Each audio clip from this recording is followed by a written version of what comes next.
Madam President. The senator from New Hampshire. Madam President, I'm here this afternoon to support the resolution that would terminate the President's unconstitutional emergency declaration. It's a declaration that would take money from critical military construction projects to fund a costly and ineffective border wall. Congress did not provide these funds for a border wall that President Trump promised Mexico would pay. Rather, we specifically allocated these resources that are being talked about to be used by the President for the wall to ensure that our military is ready and capable and that our service members receive the support they deserve. The President's attempt to circumvent Congress by making the military pay for his border wall jeopardizes our national security and does a disservice to our men and women in uniform. That's why the House passed the legislation on the Senate floor today, and why I introduced legislation with my colleagues in the Senate to terminate the emergency declaration. The resources that Congress has provided support military construction projects in New Hampshire and across the country. Those projects often provide necessary infrastructure improvements that enable our service members to accomplish their mission. Several of those projects that are,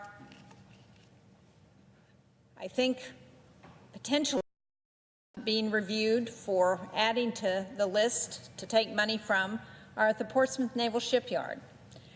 It's one of the many installations that face potential cuts in funding if this emergency declaration is executed.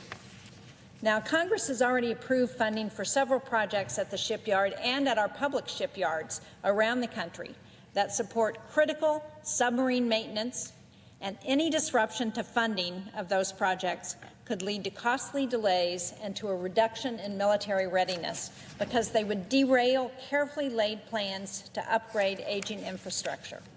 And delays in projects that support the shipyard's mission threaten to exacerbate the Navy's already high demand for submarine maintenance and the projected submarine shortfall in the coming years.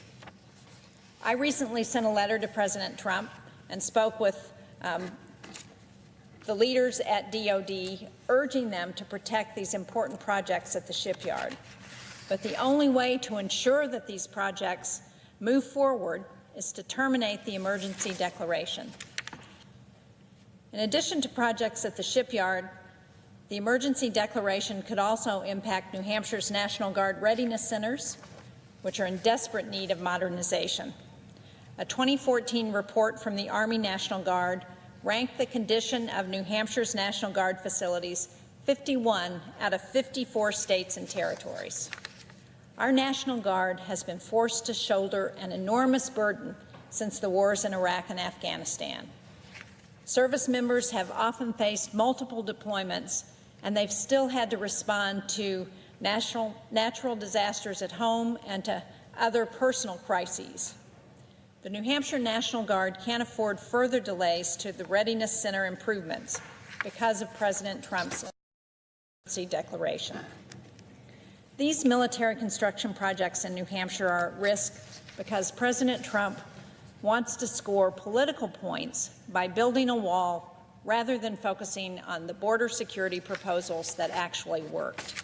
And I was disappointed to hear my colleague from Texas accusing Democrats of not supporting border security, because, in fact, virtually everyone here has supported significant border security proposals in the past, including targeted fencing in vulnerable areas where we know that fencing or barrier can make a difference. We've supported more Border Patrol agents, better surveillance and screening technologies, and increased security at the ports of entry. And coming from a state where we have a huge challenge with the opioid epidemic, where we understand the impact of having cocaine and fentanyl and other drugs come across our border, I also know that the best way to interdict those drugs is through the ports of entry. That's where most of them are coming from. In a recent bipartisan budget agreement, Congress provided, I supported, along with the majority of the Senate, nearly $15 billion for customs and border protection, including $1.3 billion for physical infrastructure in vulnerable areas along the southern border.